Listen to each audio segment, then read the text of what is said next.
my name is Inian and I'm here. Okay.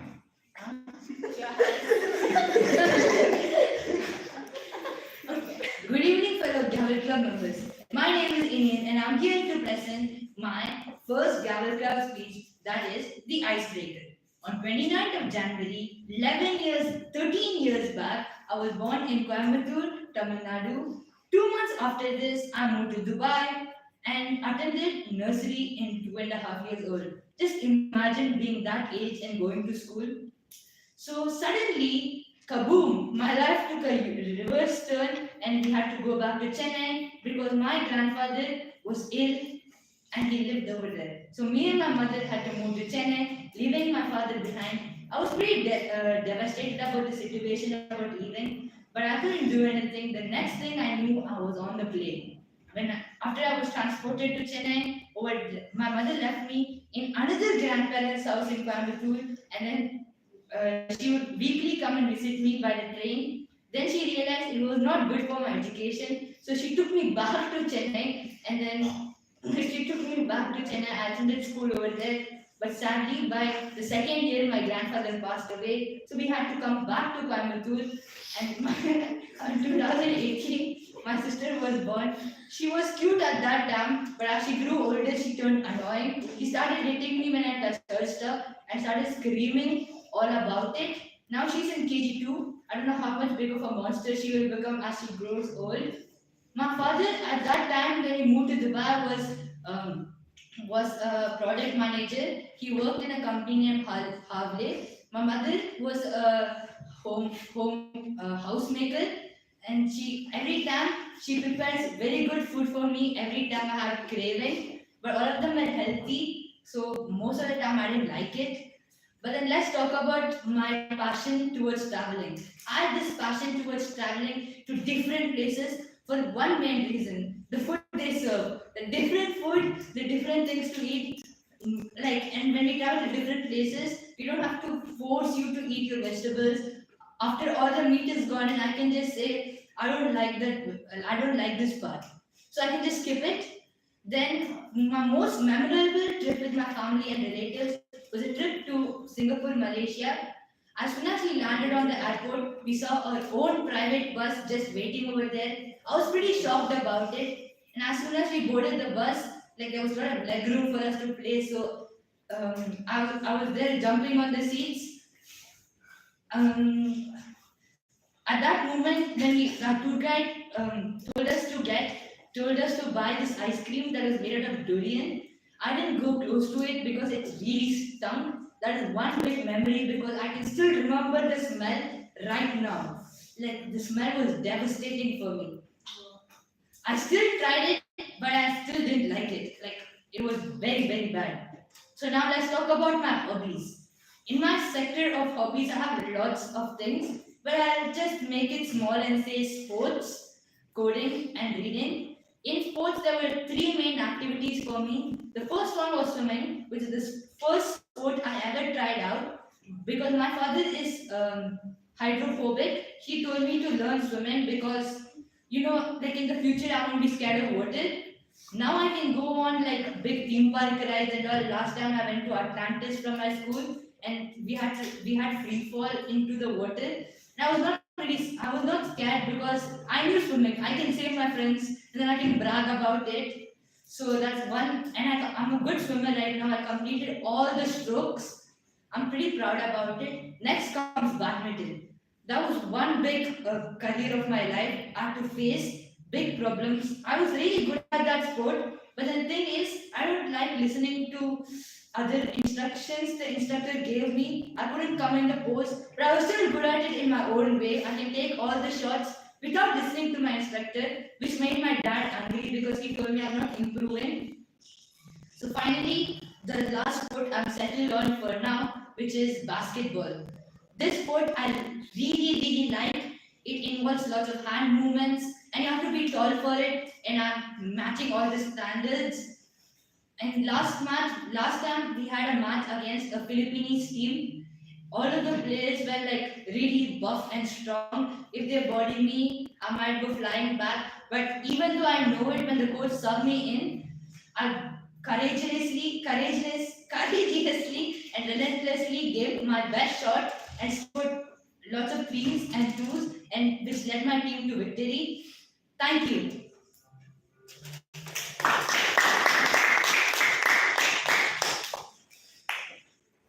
All right, so let's call our second speaker. Evaluator is Adriel, please note. Let's welcome Abu Bakr.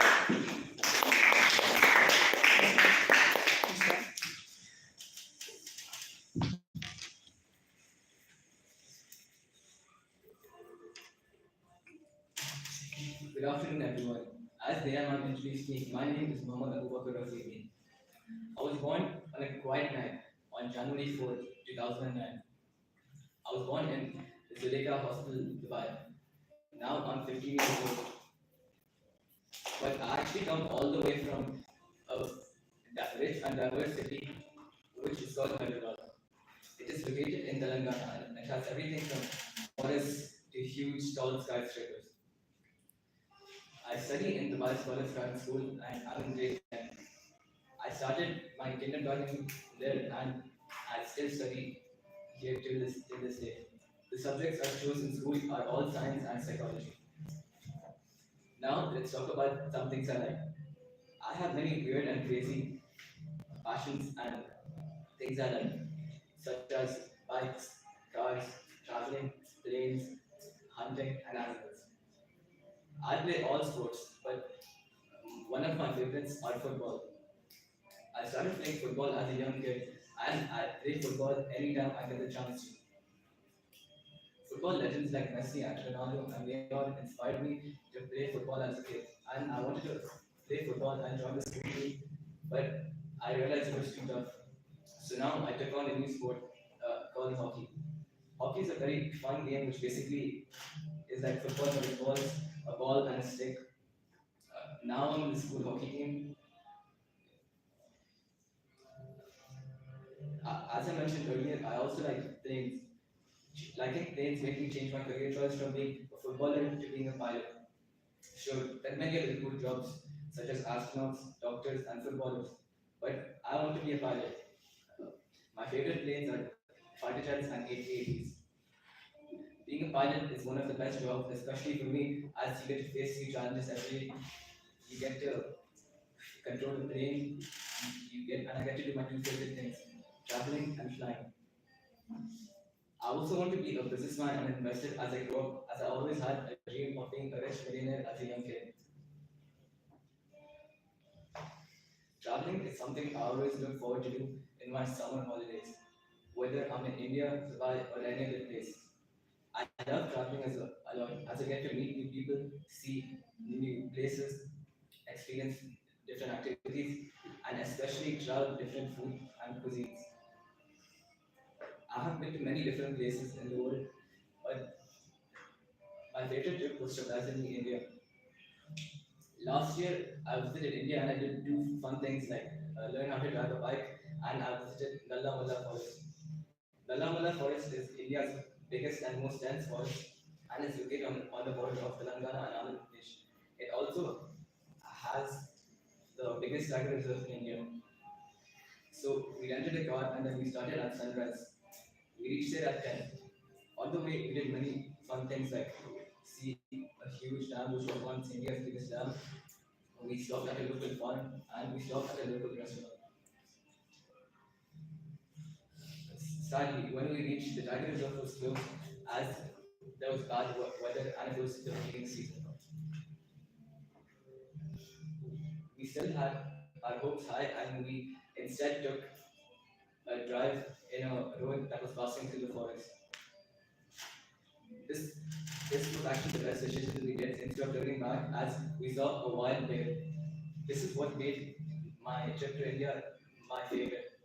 I saw a wild bear that was in the wild that was not in a reserve or trapped or close to humans. Overall, this trip was very fun for me. I wouldn't be who I am today without my family. My loving family consists of five members, including me: my father, my mother, my sister, and my brother. My hardworking father works as a CA in an engineering company in Abu Dhabi. My mom is a housemaker and is a great cook and is always there too. care for us. My brother's name is Yusuf and he studies in grade 5. And my sister is in grade 8 and her name is Hafsa. I'm the eldest sibling and I study in grade 10. Thank you.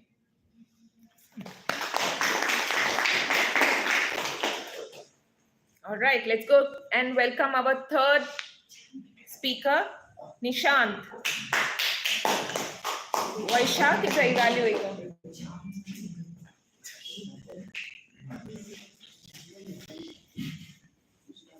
You know how you all sometimes want to quietly sit in a corner and always persistently you get one thought in your brain that if someone's talking about me, if someone wants to know about me, how can I summarize myself? How can I make decent person about myself?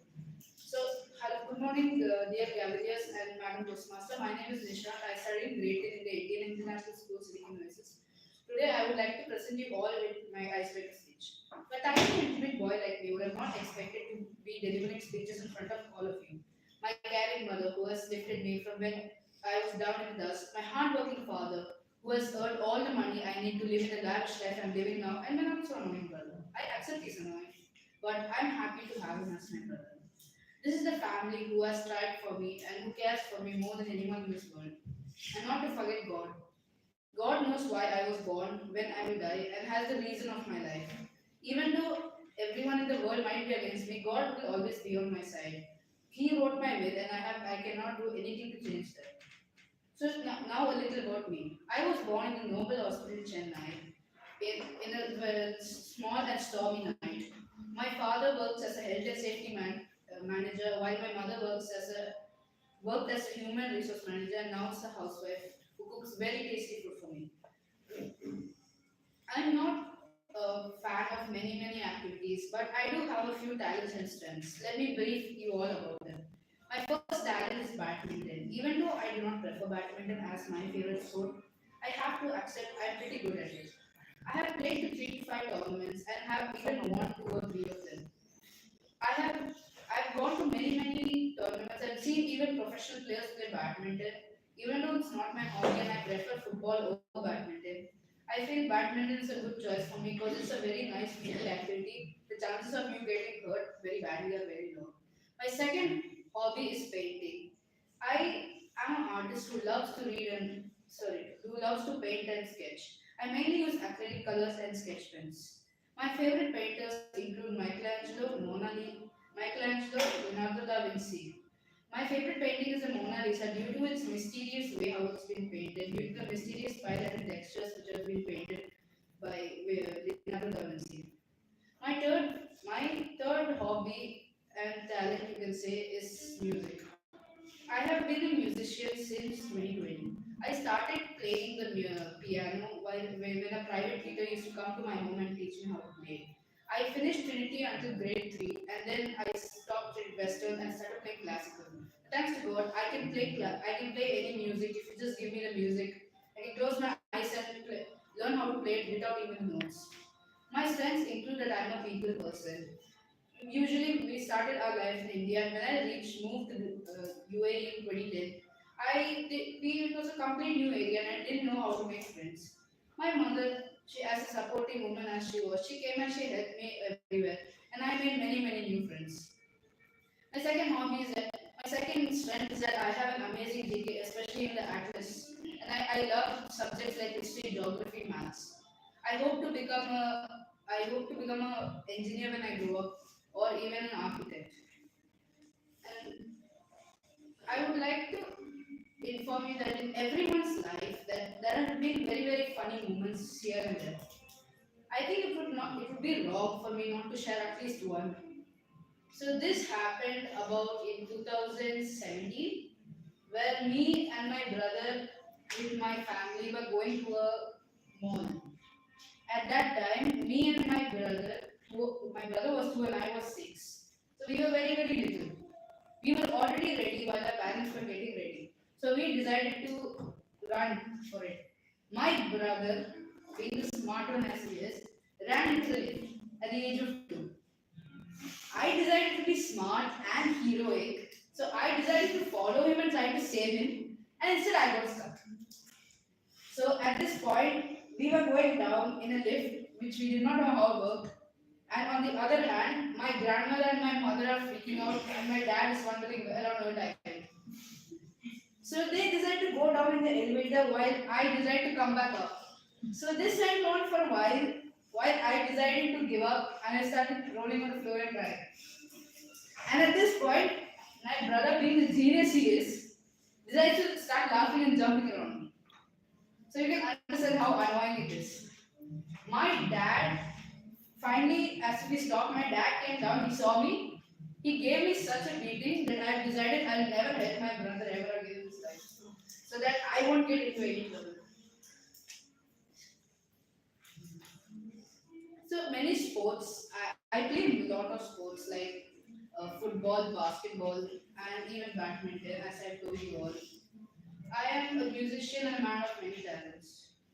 So, with this brief introduction of me, I hope I can make many, many new friends, and I'm always open for feedback. Thank you.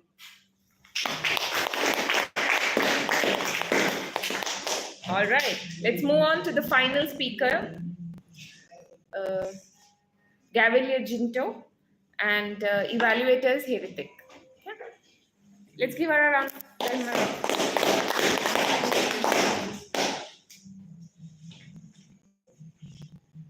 Imagine stepping into a vibrant event or a social gathering, surrounded by elegantly dressed individuals like you all, engaging in lively conversations. Amidst this bustling event, amidst this bustling event, you find yourself among unfamiliar faces, unsure of where to begin. How do you navigate this scenario personally and initiate meaningful conversations with strangers? However, with the right approach and a few simple tips, you can navigate the situation with ease and confidence. Good afternoon, Madam Toastmasters and fellow Gaveliers. Myself, Jino Joshi, and I would like to say a few effective strategies that will help you to break your ice personally and start and sustain conversations in such settings. Firstly, a compliment is always an icebreaker. Offering a genuine compliment is a fantastic way to break the ice and make a positive impression, whether it's about someone's attire or hairstyle or even a noticeable feature. A, a sincere compliment can pave the way for an effective conversation. I had this incident when me, being part of the grade 11 batch, and where we were hosting the Erebus farewell for the grade 12 students. I was heading to the ground, and we had a lot of grade 12 students gathered, and it seemed confusing as to how to interact with them. However, I was aware of the events they participated, which helped me to get a brief idea of who all were there. And I remembered of a senior who had participated in the Duke of Edinburgh Award and the campaign, and he got the award, bronze award. So I conversed with him by complimenting him, and he was happy that I remembered it. And we conversed for a while, discussing the practical experiences and life skills he earned for the same. So I got a brief idea of his personal efforts. Secondly, smile and make eye contact. When it's coming to making a positive impression, a warm smile and making eye contact are the key. These non-verbal cues convey approachability and friendliness. Also, it helps you put the other person at ease. Thirdly, update your, thirdly, update yourself of the current events and the industry news. Updating yourself of the current event and the industry news provides you relevant topics for conversation. For example, if someone asks you, "Hey, did you hear that SpaceX launched their newest mission, Starship?" If you were keeping track of the events, your response would be, "Yes, I read that it was a significant milestone for the Mars mission plans." But if you were not keeping track of the events, your response would be, "Oh, really? I never heard of such a news because I wasn't keeping track of it." So, if you keep yourself informed about such things, you will get enough topics for discussions about recent developments, shared interests, and so on. Then I would like to say that it is very important to listen while you might have the eagerness to share about yourself. Always give the chance to let the other person express themselves, have a positive attitude towards themselves, so that we can allow natural pauses for reciprocal dialogue. The next time you go for an event or a social gathering, Apply these tips in your social interactions so that your persistent efforts will result in building up connections confidently. Remember, starting and conversation with strangers doesn't have to be intimidating. It can be an enjoyable opportunity and you can expand your connections. Thank you.